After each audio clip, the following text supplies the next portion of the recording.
Welcome to Choosing Leadership, a podcast for high performers with big dreams and for leaders who know that they are more powerful than the level that they are currently playing.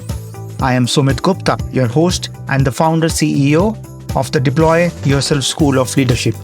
I am here to help the best leaders get better and to help organizations massively improve their output and impact, and at the same time eradicating workplace stress. Yes, completely eradicating, not just reducing, completely eradicating. I believe in creating a future and a work culture where people wait for Mondays, not Fridays, and get to do their most meaningful work. The aim of this podcast is not to provide you more content, but instead shift the context under which you operate. This podcast is titled Choosing Leadership because that is what leadership is, a choice. In each episode, I will celebrate leaders who have made such choices which are not always easy and comfortable, but which has helped them get to where they are today. And let us celebrate the leader in us for choosing to move over our fears, for choosing to be motivated by something bigger than ourselves, and for choosing to deal with every challenge that comes on the way. Let us celebrate you right now for stepping into the unknown and taking courageous action, as those were the moments when you chose leadership. At the end, I will share how you can be our next guest on this podcast. And with that, let's get started. Thomas is the CEO at Eezy together with Jean-Francois. He has been with Eezy for 16 plus years and is a proud member of the Eezy philosophy of bringing each person and organization to its full potential. In the interview, Thomas very humbly shares his experience as an employee and how his journey to CEO has been. He talks about his family, balance, and a very different look at leadership. I am sure everybody who listens to this episode will be left deeply touched and moved by what Thomas has shared. Hi, Thomas, and welcome to the Choosing Leadership podcast. Hi there, Sumit. Wonderful. To begin with, can you share with our listeners who you are and what do you do? So I'm Thomas van Eeck. I'm CEO at Eezy. Eezy is an IT company. We basically develop and implement software, and we manage and secure IT infrastructure. We have just under 500 people working at Eezy nowadays. I joined the company back in 2006 as an internal sales officer and made my way throughout the organization and took on the role of CEO 3 years ago, a role which I share with my friend Jean-Francois Herman. So we have two CEOs. And we really believe in everything we do, we put people at the center, and that is working quite well. So we have known rapid growth over the past 3 years, and we're not stopping. So we're going to continue this journey, and it's basically an amazing adventure that we share with all of our employees and all of our customers and partners. Absolutely. And that sounds amazing. 16 years and then starting from a sales executives and then being a CEO. But before I go there, right, can you share a little bit of your backstory, right? How did your background prepare you for what you're doing today? Not at all. My background, I basically was a very average student. In my younger years, I wasn't very motivated for school. Then at the age of 18, my mom basically encouraged me to go study, because until that moment, all I wanted to do was just start working and not go for a university diploma or something like that. So my mom encouraged me, and so I went to study marketing, 3 year studies. I have a bachelor in marketing. And basically at the age of 21, I came on the employment market, and Eezy gave me a call and asked if I was interested to join them. It was a very small company at the time, 40 people, but I immediately felt a connection with Salvatore Curaba, founder of Eezy, who has always been and still is a very big source of inspiration and basically my mentor and my coach throughout all of those years. So that's basically my background. Wonderful. Thank you for sharing that. Can you share one or two key instances, right, from that journey? Because being a CEO, is very different from being just an average person, right? Just so where did that grow that? Because as a CEO, you have to dream, you have to inspire people, you have to take people together, deal with challenges.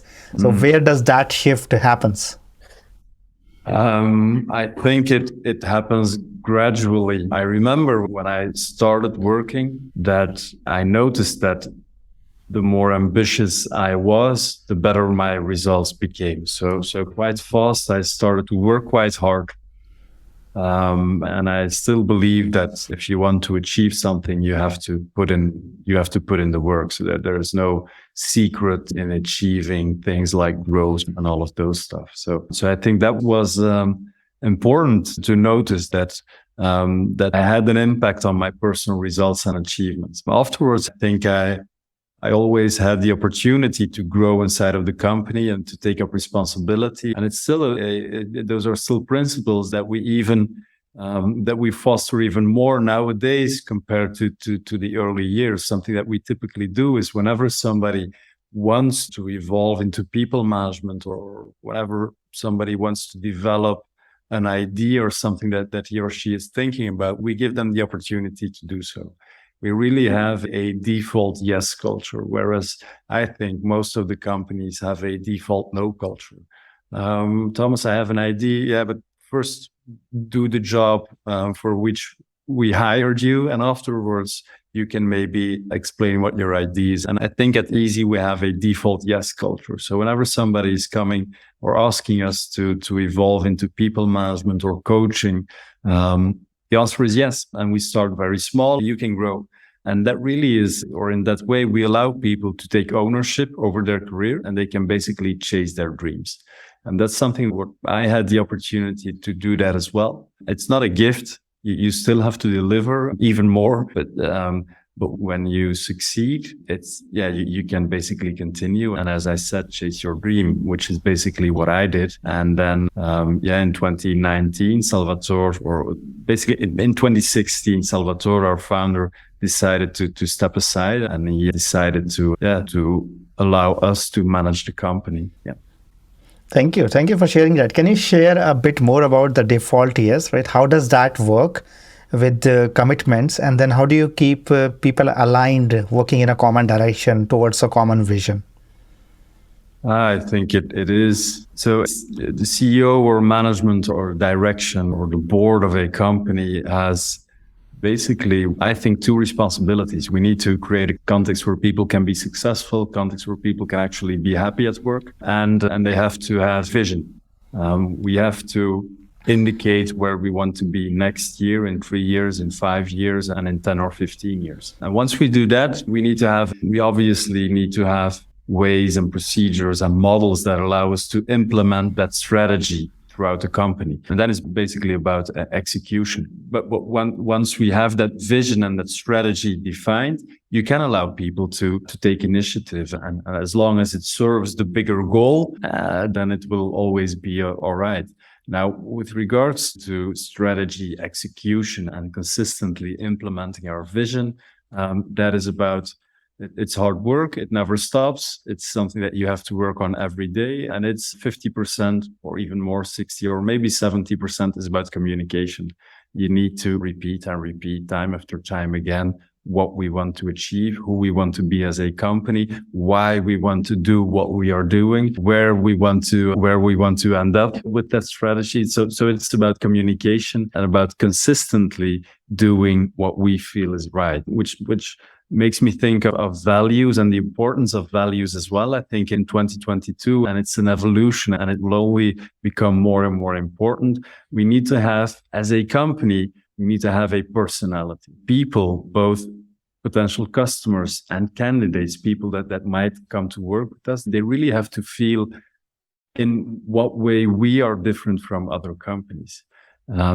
Otherwise, we just blend in with the masses and with all of the other companies. We have to stand out, which doesn't mean that we have to try to be appealing to everybody. No, we need to have a personality that sets us apart from other companies, and that is interesting for the people that we want to work with. And I think that their values are very important in achieving that. So we really consider ourselves to be a value-driven company. It's really something that we want to strengthen day after day after day. Thank you. Thank you for sharing that. I think I love the context part because I so often see that missing, that people can get, or especially leaders can get too task focused and they forget to zoom out and focus on the context. And then the second thing which you mentioned is to repeat those messages of why are we here? How do we work? What is our personality or what makes us different? So it's not just a one-time effort. It's also a repeated and continuous effort. I love that. And since you spoke about, right, the personality and also the future, can you share where are you headed, like 5-10 years into the future? There are quite some ambitions. It's always difficult to plan more than 3 years, and even 3 years in businesses, especially in a fast-moving environment as we have. I think in 5 years' time, 2027, we will probably be close to 1,000 employees. That's basically the rate at which we are growing. We have doubled in the past 3 years. I don't specifically want to maintain that rhythm because it's quite fast, and we need to make sure that everybody is still following. In 2027, I think in 5 years' time, we will have 1,000 colleagues. I want to remain an employee-owned company. So we have 115 shareholders, 115 colleagues who are working at Easy that have decided to invest in the company to basically become a co-owner of the company, which is something we want to continue to do, which means that we will probably have 300 co-owners of the company. By that time, we will be active in at least 2 other European countries. That's something that we are slowly working on and that we want to achieve as well. In 10 years' time is more difficult. If we keep that same pace, one might say that we would have 2,000 colleagues, but it's too difficult because I don't think we will be 2,000 employees in Belgium alone. So it will be international, but it's a tricky question. Yes, but yes, a couple of interesting things, right? So one is what I noticed was that growth, but also sustainable growth, right? Not just for its own sake. And the second thing which you mentioned is like more people having being owners while working in the company. So as you move forward, right, as you take the company, and let's say in the next 3 to 5 years to that double the size, what do you see are the biggest challenges for the organization, but also for you as a leader? I think that the main challenge is to stay true to who we are, to the DNA that we have in the company, the values that we agree upon amongst colleagues, and basically it's about culture. So a lot of people, when I talk about Easy, ask me, or they tell me that our culture will not remain as strong as it is today. It will, when we grow, it will become less strong and it'll be more difficult to keep it at that same level. And I can't accept that. I want to do the exact opposite.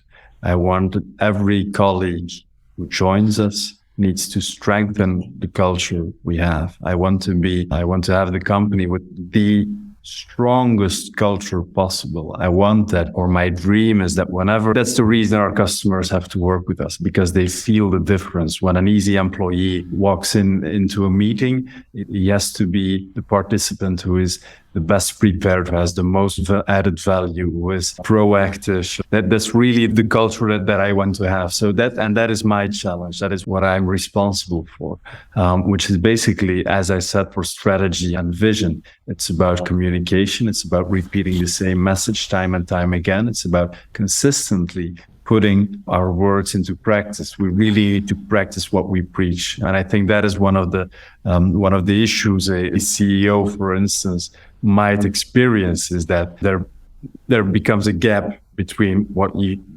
your vision is and what is being implemented in day-to-day operations. So I want to stay aligned, and that is something that is it's a continuous effort as for a strategy and vision implementation. Yeah, thank you for adding that. What about you personally, right? What do you see would be your biggest challenge as a CEO, as a leader of the organization as it grows? It'll be the culture part will be important. As I said, it's our responsibility to have that vision and to define that strategy and our goals and our ambitions. So obviously the challenge will be to stay relevant and to make sure that those elements are aligned with what the market is looking for. And so that all of that combined will be our challenge. On a personal level, in my experience, a company cannot depend on individuals. So we need to build a team. We need to have a team, and we need to have processes and principles that force us to make sure that Easy can stay successful. When I'm not there, when Jean-François is not there, when people are there, someday they won't be present anymore, and the company needs to stay successful.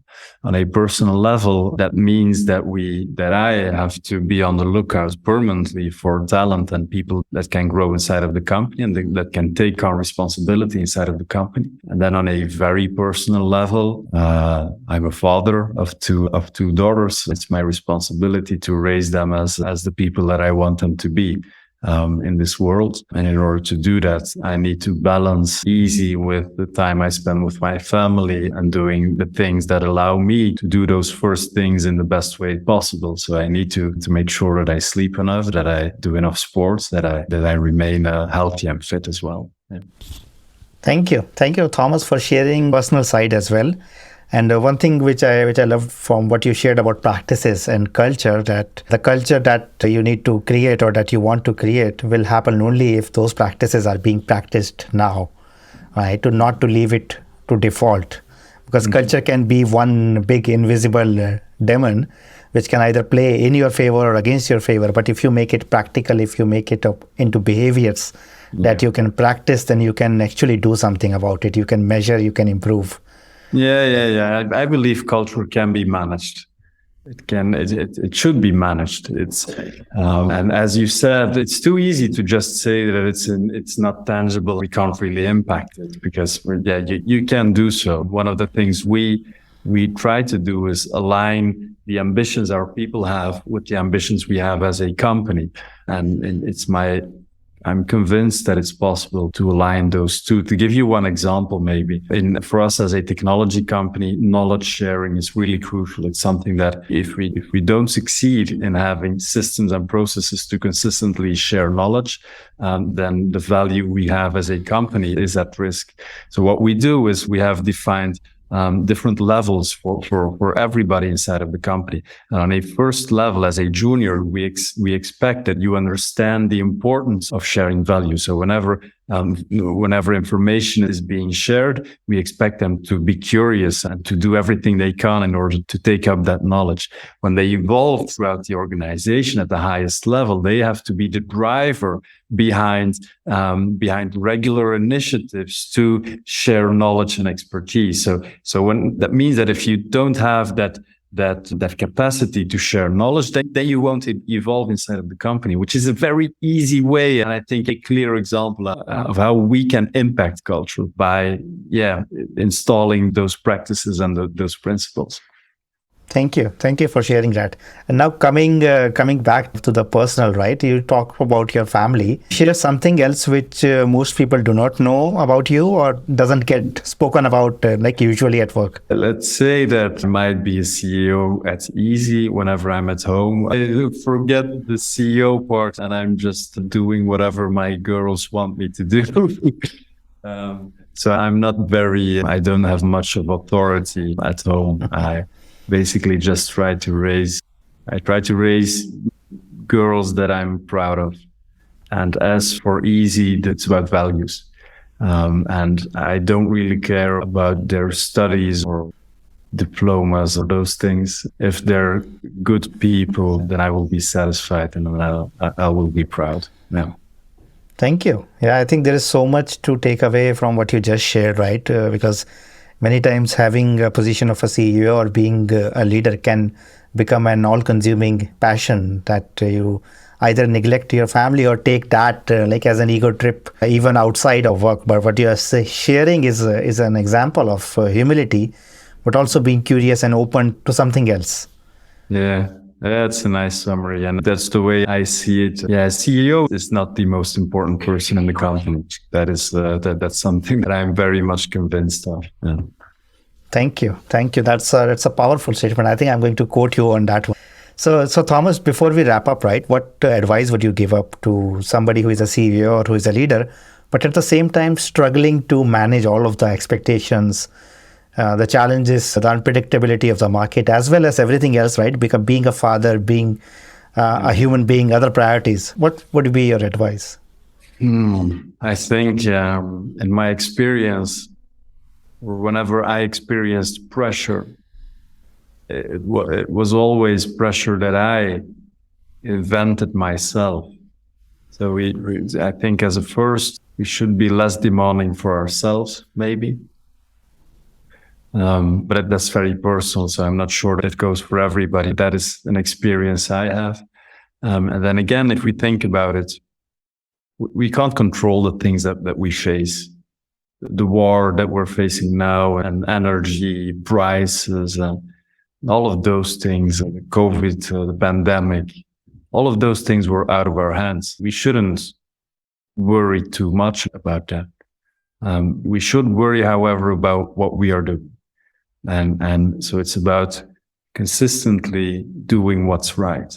Not for you as a person, but for the company as a whole, for the company, for the employees, for the stakeholders. And if we consistently do that, and if you have the discipline to work and to put in the effort that is necessary, if we work with the right people, if we build a team that shares the values that we find important, and if we have the discipline to deliver quality day in and day out, that's basically it. We need to consistently do that, and then in my experience, results will follow.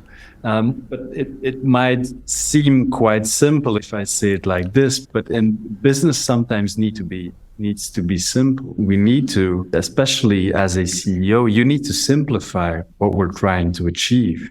If it's very complex in my head, how will I be able to inspire the people that need to get the job done? So that's something that might be an advice, but I want to give a more practical advice as well. Something that I would do is two things, an advice to any CEO listening to us now. First one, values are basically the value of your company. It is in the values that you preach and that you put into work. And so you have to describe them.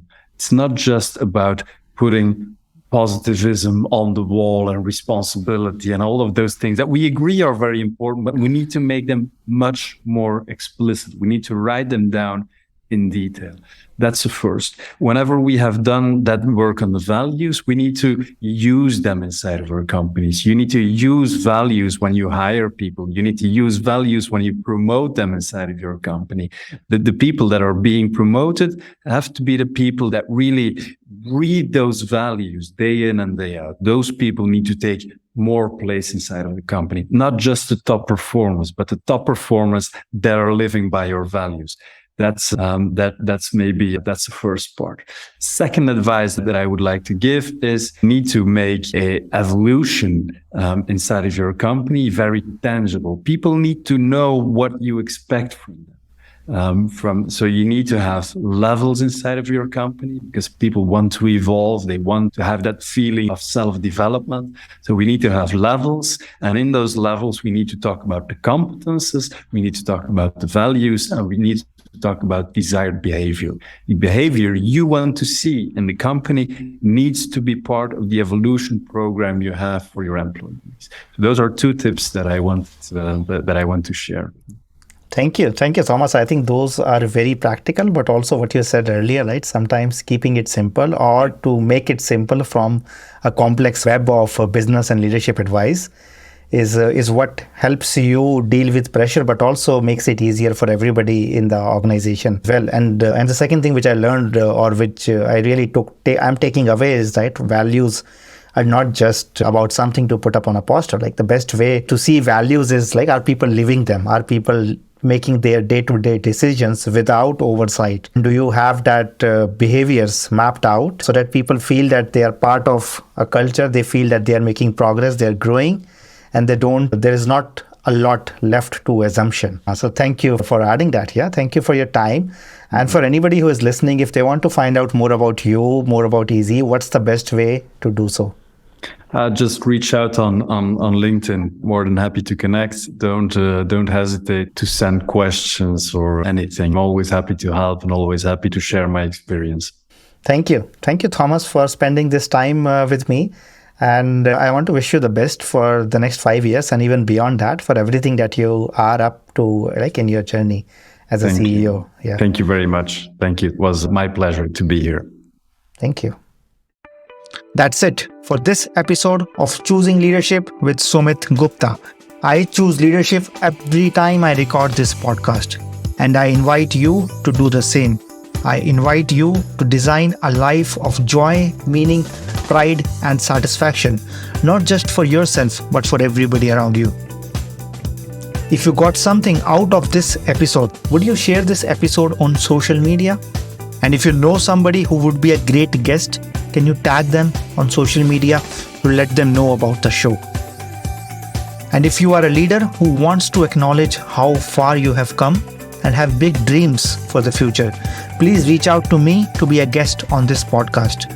And I love seeing your posts and guest suggestions. This is what I do most naturally, to lovingly and gently provoke you, to help you see your own light, to help you see what you are already capable of. To make sure you don't miss any episodes, go ahead and subscribe.